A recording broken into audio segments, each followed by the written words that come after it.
Welcome in to DC On Screen, a podcast about the DC Universe properties being brought to film and television. I am your host, David C. Robertson, and this is my co-host, Jason. Hello. So, we're going to be talking about, and getting, no pun intended, super spoilery on Supergirl 104, How Does She Do It? And I'm going to guess the answer to that is with bad CGI up front. Yeah, it was. When she's flying around, that drone looks bad. She and the drone look really bad. I know, and it was disappointing because I thought they've done a great job so far with the effects, and that one didn't quite live up to it on me. Yeah. Can I stop, though, and say that out of the probably hundreds of times I've heard you say no pun intended, every single time in my head I'm like, you fucking liar. Well, I said super spoilery on the Gotham as well, so it really wasn't intended. I just realized before I said it and wanted to point out there's no way you can say no pun intended before you actually say it and actually, not be lying. It's just except that it wasn't intended. Our love of punnery is too grand. Well, it's always a lot of fun. Fun times, yeah. Yeah, then again, it's all fun and games until someone gets hurt. I'm not going to go down that road with you. I can't. So one of the best lines I've found in all of DC TV, Cat grunts, "Get me a salad for lunch. I don't care what kind. Just make sure it has a cheeseburger on top." Right. And specifying later, rare. I thought, good for you. Yeah. Right. Oh. And we got a weird little description of Lois Lane in this episode. I believe the quote was, "Cute little freckled button nose." Right. That obviously Cat wants to punch her directly in. Yeah, and oddly does not match her sister. Her sister does not look like she would have a freckled sister.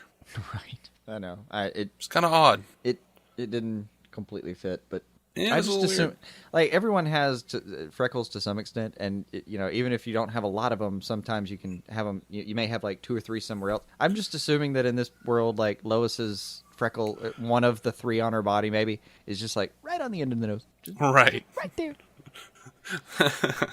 Those weren't freckles, Cat. Those were scabs from Superman's heat vision. Sometimes things get a little passionate. She made meatloaf the again. Old eyes get a little red. He's trying not to show how angry he was about the meatloaf, but he gets out of hand sometimes. That's funny. I was thinking about them having sex, and you're thinking about them fighting over meatloaf. Meatloaf's worth fighting over. Sex? That might... Meatloaf, though. That might be a good point. That's completely not fair to Meatloaf. I don't even know what we're talking about anymore. I forgot. So I'm going to move on. Yes, we're talking about Supergirl. Okay, let's do Supergirl then. Yeah. So this episode's weird because it feels weird because obviously we've already gotten 105 because they switched the dates on us. Yeah. And I thought the subtitle should be "We're not out of order, you're out of order." Right. And it might be. That's kind of funny. You're gonna leave that one around? I might. All right. I made the headline. Yay! Yeah, I feel like it should be like in a courtroom or something. Like someone screams. That was the context. I'm not out of order. You're out of order. Yeah. Yeah. All right. Good. We're on the same page then. Can we talk about Supergirl? Finally. God, when are you going to get around to that? Jesus, Dave. Just dragging this show down. And now we don't have to worry about listeners, so we can just do whatever we want. I'm going to spend an hour describing my favorite shirt. Fiber it's got for a few fiber. Loose threads, but it's got a few loose threads, but like this conversation. And a pit stain right above the nipple, and I don't know how that happened. Right. Oh, I think that's mustard.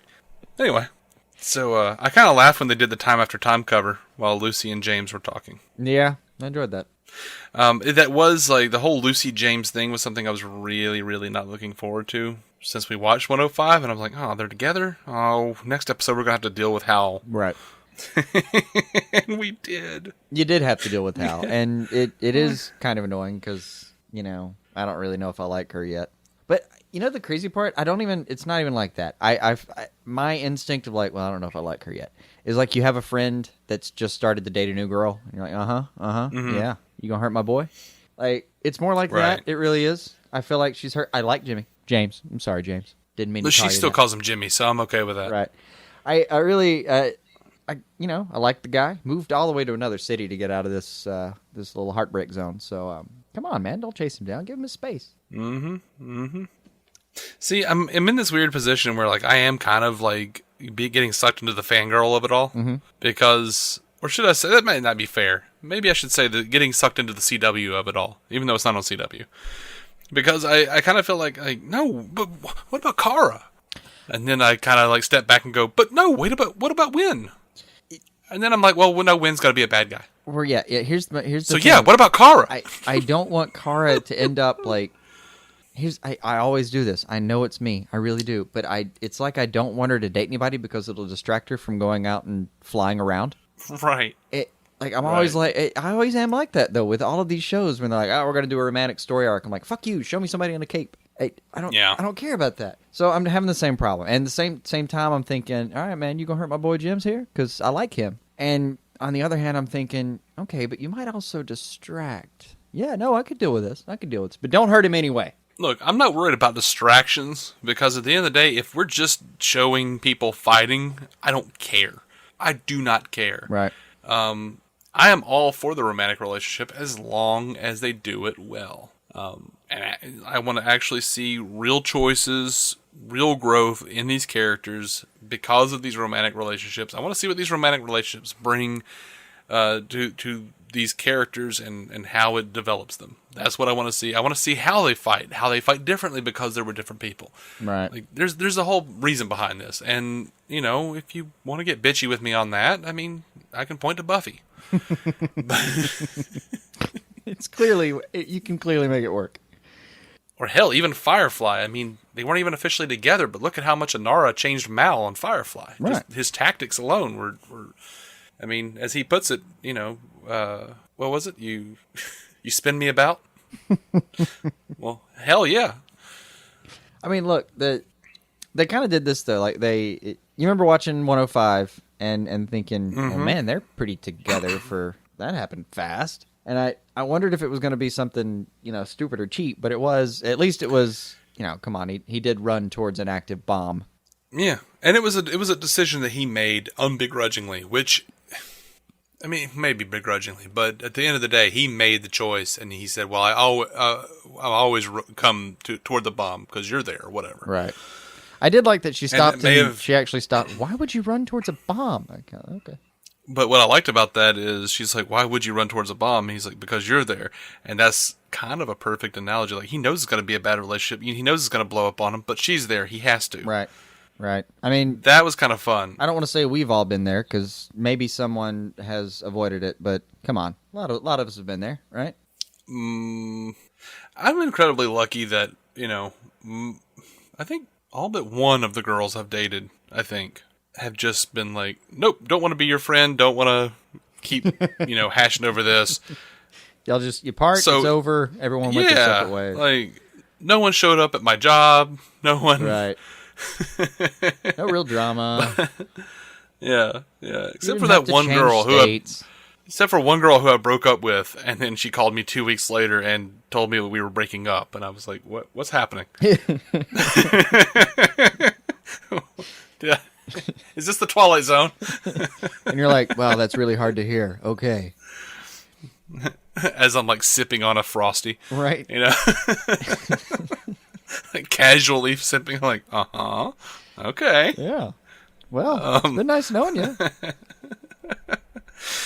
But, when we look back at 105, though, it seems kind of weird and obvious that Jimmy's not as into the relationship as he seems like he is here.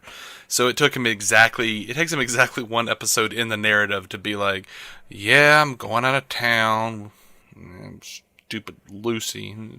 Yeah, I mean, but if you need anything, that's doable though. Like come on. I mean, there are people that I've parted ways with in my life that I'd be okay with never seeing them for the rest of my life. But if their life was in danger, I'd probably still stupidly try to do something about it. Yeah. I mean, that's not completely out of bounds for me. Well, that's fine, but, I'm just saying it seems a little weird that he makes this big romantic show of, like, running towards her and trying to save her. That's fine, but then, like, they're getting back together because he always comes back to her. One episode later, though, he's kind of acting like a dick to his friends about it. Like, yeah, I mean, not really, but still going, I don't really want to be here on this Thanksgiving trip with Lucy, but if you guys need anything, just call me. I think that was supposed to play a little bit differently. Like, we were supposed to see him all smiley after, the big... And I suppose it's not necessarily a romantic gesture. It only is in retrospect. It's just a gesture. He just thought it was the right thing to do, so he did it. Great. But then I think it might have played differently if we'd really seen that, and then on the next episode we see that he's out of town with her, and he still calls Kara just to talk to his friend. Mm-hmm. So we're supposed to kind of look and go, oh, really? You had to call her, huh? I see what you're doing, buddy. Yeah, I still feel like they're kind of playing it more or less like a burden, like something that he knows he's not supposed to be doing. Hence there's a bomb, and you're there, right. line. Like he knows it's a bad idea, but he's going to do it anyway. Thought it was a little bit of little subtle writer foreshadowing there. Yeah, but I don't know. I can see it both ways, where it's just like bad because it seems like he did something really romantic, and now he's already kind of annoyed by her, but also kind of clever. I don't know how I feel about it, honestly. I don't know. What did you guys think? What did you guys think out there in listener land? I don't know. Leave us a comment and tell me if which opinion that I have is right. Or go over the whole third one that makes both of his opinions look like crap. Go for it. Yeah, whatever. Yeah. I'm looking at you, Scott Madison. I know you have this in you. I think you can do it. Now, let's get down to some real talk. Ready? All right. What Sure. the fuck is Hank? I think he's a robot still. I want to say cyborg. Yeah, I mean, Cyborg Superman, as far as I'm concerned. I know, but I just, so far he feels more like Metallo. Is that fair at all? No. Yeah. I mean, if he's Metallo. No, I mean, I know he's got to be who he is. I'm not even, I don't think it's sneaky like that. I don't know what to do with Hank yet. I don't know what Cyborg Superman's really supposed to be for me yet. So I don't know. Mm-hmm. I don't know. I keep reading fan theories and stuff that he's Martian Manhunter. And don't get me wrong, that'd be a lot of fun. Whole lot of fun. Mostly because I would just give anything to see a live Martian Manhunter. But I mean, I'm pretty sure it's going to be a lot more simple than that. He's just going to be Hank. Yeah, I think he's just going to be Cyborg Superman, essentially. It's not like he's displayed some magical power. But that's the other part. It's like, all right, the scene with more red eyes. By the way, in case you were watching and playing on your phone this whole season and kind of like distractedly watching the show in the background, the show gives you like 7 seconds to look at his eyes and think, oh no, what's this? Yeah. Can't miss it anymore. But I don't know exactly what he was doing with the inside of that. Like, was it his cyborg maybe hand just kind of like talking to the electronics, or did he really just squeeze the little heart out of the poor bastard? Or I don't know exactly how he diffused it. And I don't know. It's like he crumples up the metal to get under there, and then he almost like smooths it right back, because it doesn't look like it has crumpled metal on any side, and it can't, because he'd have to explain, what tool did you use to do that? Oh, it's probably nanobots, nanotechnology. Yeah, blame the nanobots. Well, sure. I mean, he's a cyborg. I mean, he's a dude that saved his consciousness inside of a computer. That's fair. Yeah. I mean, yeah, he travels around in computers and shit. I mean, I don't see why he couldn't just like, squeeze a finger and have some nanobots like, come out just like a damn tube of toothpaste. So we have your guess then is slightly immortal singularity doubling as nanobot cyborg. Sure. He doesn't look any older than he does in the flashbacks. Not one bit, but I assume that was more just a lack of time. I mean, they went out of their way to make Helen Slater look younger in the flashbacks. They didn't him. That is true. But Dean Cain didn't look any younger or older. Just more bloated. Slightly. But he's dead and not in the future, in the present timeline, so they didn't have to make him look younger or older. Good point. Yeah. And also, he's younger than in flashbacks. Yeah, I haven't had to see him age at all. Yeah, good call. He's younger than Helen Slater anyway. So oh yeah, I think, or at the very least, he looks younger than Helen Slater. I don't know. I'm not doing another. He looks younger than Helen Slater. I think he is. So anyway, did you like Cat Grant's kid? Yeah. I kind of did. I kind of liked him. He's charming. I wouldn't mind seeing him back. Yeah, he was a cool little kid. I kind of thought not at all annoying. As soon as he gets on the elevator, he's very happy with with Supergirl. As soon as he gets down the elevator, though, I thought Kat was going to turn around and actually physically assault her. So, did I miss something, or did she just learn how to do freeze breath off screen? She must have. She just must have. Because she's doing the freeze breath with the fire at the what's his face? Maxwell Lord. Sorry, at his one of his buildings, and he. Yeah. Oh man, Maxwell Lord was actually a lot of fun this episode. He was. That's kind of the big reveal. He's basically the Lex of the show now at this point. Yeah, and I remember someone actually saying, "Oh, he's not going to be the Lex of the show." I could swear that was in. I'm not even going to bother searching mentally for the citation. I never get that shit right. But someone, somewhere, had already pitched like, no, he's not going to be the Lex Luthor. Yeah, he's the Lex Luthor. He is. He's the Lex Luthor of this show. Kind of Lex Luthor, yeah. That's what's happening. A little bit. But I'm okay with that. Hate to break it to you, Greg Berlanti, but he's a little bit of the Luthor. I really, I thought I was going to do this. I suspected at least as much. What I say he was going to take some getting used to. And yeah, about the end of this episode, I'm thinking, all right, I dig it. Let's do it. Bring him. Yep. Oh, I was digging it. I'll make a fine bad guy. Bring it on. You know what? He just blew up a whole bunch of his own shit and killed a bunch of people. Right. So, or at least, at the very least, put him in danger, So, yeah, okay. He's just testing Supergirl. I'm down with that. That's cool. Yeah, and I meant to... Let's do that. I meant to, list out what he was testing. I was just kind of curious, because it just went over all of... He's like, I tested your speed, I tested your strength, I tested this, blah, blah, blah, blah, blah. But yeah, he's just getting a full dossier on of metrics of what she's capable of doing. Yeah. And by the way, back to Henshaw's red eyes. Kara saw those red eyes. Did she? She's actually privy to the red eyes, yeah. I missed that. When did she see him? When she was hurt and she's in that little whatever, that little medical chamber or something, and they're doing scans on her, she wakes up and looks over and she sees Henshaw looking back toward her and his eyes are glowing, but he's not looking directly at her. He's looking at something else in her general direction, but she can see his eyes glowing red. Yep. That's the thing. Does she have a look on her face? Does the show acknowledge that she's Oh, seen it? yeah. Oh, yeah. All right. Well, that'll be a thing to bring up later. Now I'm worried that apparently that happened, and then a whole episode happened later that we never where it never got brought up. In production order. Maybe they did cut something after all. Maybe it was something like that.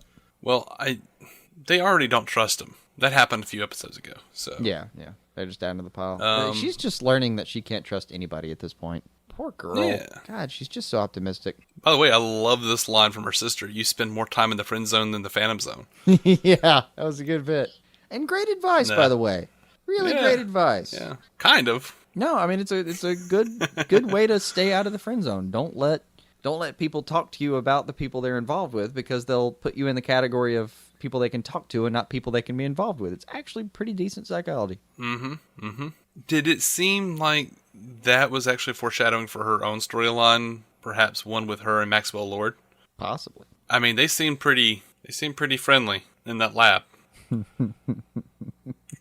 Possibly, yeah. I liked their scenes. I really did. I liked her going back, really getting to show off just how damn clever Carol Danvers is. A genuinely educated motherfucker right there. And I really liked that one line Maxwell Lord had where I kind of thought it was one of the first. Well, it's not the first, but along the line of me deciding I liked this guy was she says, "I'm sorry about this," almost flippantly, but perfunctorily even, just says she's sorry about what happened to his parents, and he kind of pauses almost and says, "That's the first apology the government's ever given me." Yeah. Also, I really liked, "You're a man of logic, Max," and he says, "I'm also an orphan. We don't get over things easily." That was great. And he's like, backstory.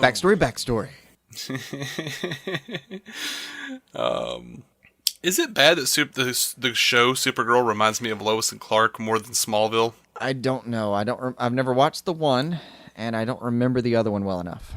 So I cannot give you any useful answer. All right, listeners, let me know by by replying on Facebook or something, or email, whatever, Twitter. We're there. They will find Let me know if that's a good or a bad thing. I need you now. Or just agree with me that it's not around. Jason doesn't know. So, I liked that Lucy left because Jimmy prioritized Superman. It felt very Anya and Xander to me. It did. It did. Well, that was a fun little twist, though. Was if you're the viewer here and you're following the story of how the breakup happened, he's pitching his side. She was into her work and blah blah blah, and she has an absolutely great retort. With like, no, it's Superman always came first. And on the one hand, she you have to sympathize with her. Yeah, that sucks. It sucks to always be second to somebody that's supposed to be that important to you. Same time, it's Superman. So come on. Right. I just have to sympathize with him in that whole, like, how do you not answer the call? It's the big blue boy scout. Like, he's calling your mortal ass to come help save the world. Fuck yeah, you got to answer that call, right? Doesn't mean you don't get in trouble for missing dinner. You got to deal with shit, too. Yet Jimmy is the one with the watch that calls Superman. Right. Did we not talk about how Jimmy is so buff in this universe that Superman would be calling his ass for help? I think we did. We mentioned that. What is something about his abs? I'm not sure. We ranted for a while. His ab sense is tingling. Right. His abdominal sense is tingling. Something like that, yeah. He grew another muscle on his back. That means trouble's afoot. Something around that area. Oh. I love when Carter says, "Winn, you're getting killed," in reference to the video game. And Winn looking at Kara, goes, "Every day, kid." Yeah. Yeah, it was good. I also like Winn always providing good comedy for me on the show. Pops in's like, "Yeah, I do this all the time. It's the first time I've ever done this in your mom's office." Yeah.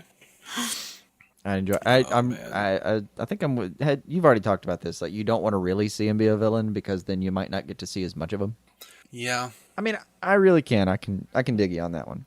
I like it. I already feel like we don't have enough of him. But, I mean, nothing would make me happier is if they just turned his name into a verb and we got a hashtag winning all over again. But this time with him. Right.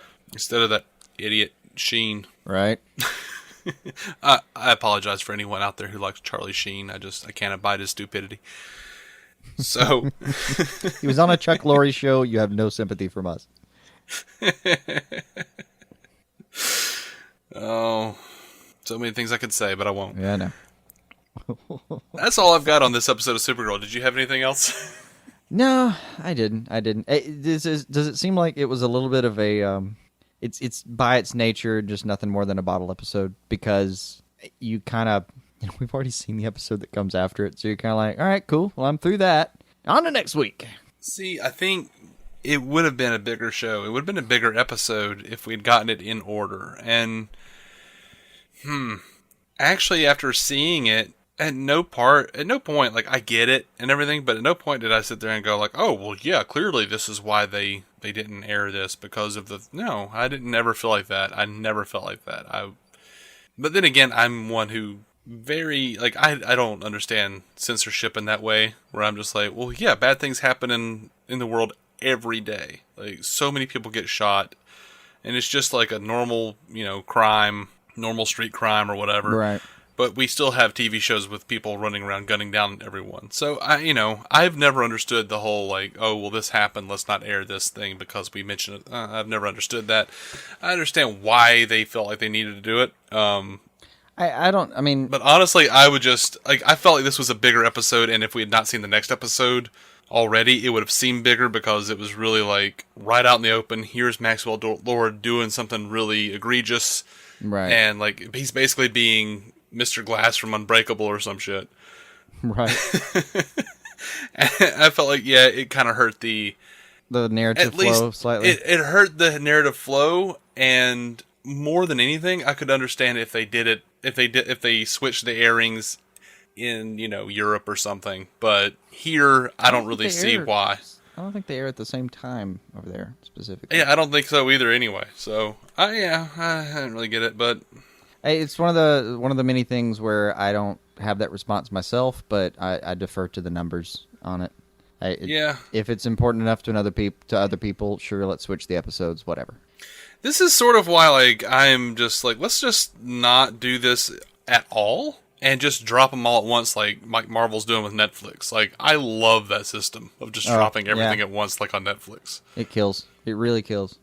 Like, I just think Now it's they a great. don't have. I don't think they have the business structure to be able to pull it off though, because you can afford to drop a show on Netflix and make a little less money when you're actually making that many movies and making mad boss money. I think it's technically called. Whereas on they've got it's a TV universe that they're building separately. Then they've got the movies, but the money's not there yet, and they're not including it in the store universe yet. So you kind of they can't make the money yet. The business isn't set up that way. Yeah. Will be by the time Barry's done, but whatever. Foreshadowing. Yeah. So, God, yeah.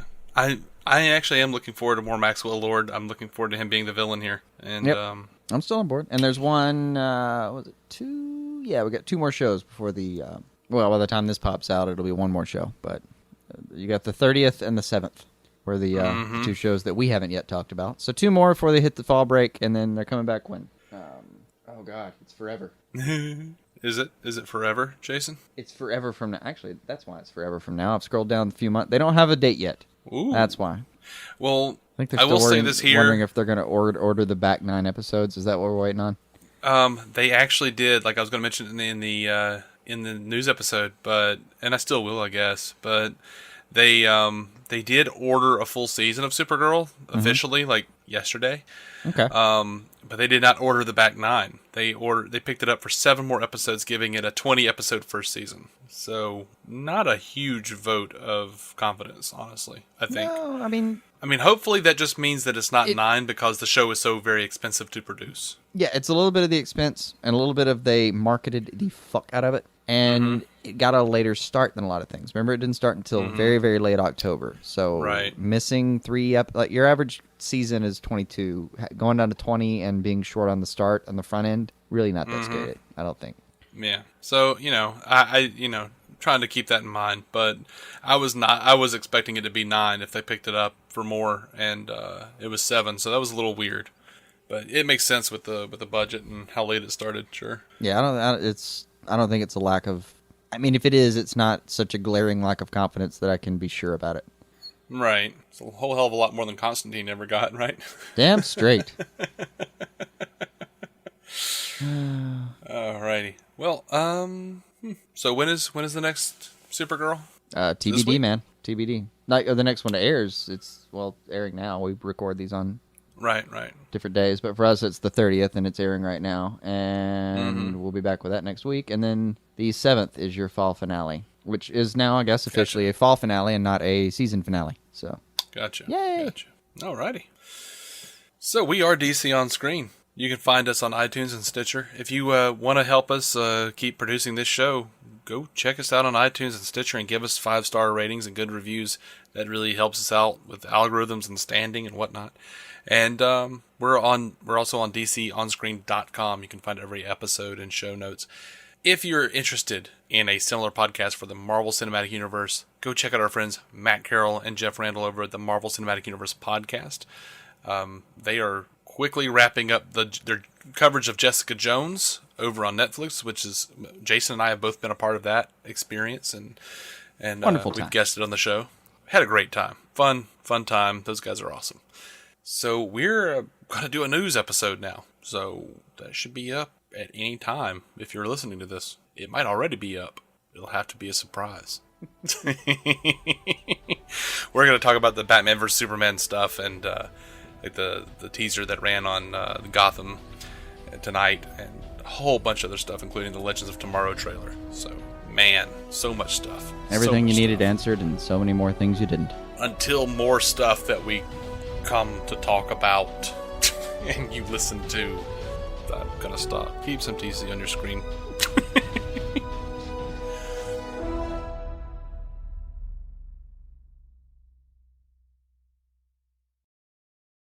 At Grainger, we're for the ones who specialize in saving the day, and for the ones who've mastered the art of keeping business moving. We offer industrial-grade supplies for every industry, with same-day pickup and next-day delivery on most orders, all backed by real people ready to help. So you can get the right answers and products right when you need them. Call, click Grainger.com, or just stop by. Grainger, for the ones who get it done. Judy was boring. Hello. Then Judy discovered ChumbaCasino.com. It's my little escape. Now Judy's the life of the party. Oh, baby, mama's bringing home the bacon. Whoa, take it easy, Judy. The Chumba life is for everybody. So go to ChumbaCasino.com and play over 100 casino-style games. Join today and play for free for your chance to redeem some serious prizes. ChumbaCasino.com. No purchase necessary. Void where prohibited by law. 18+ terms and conditions apply. See website for details.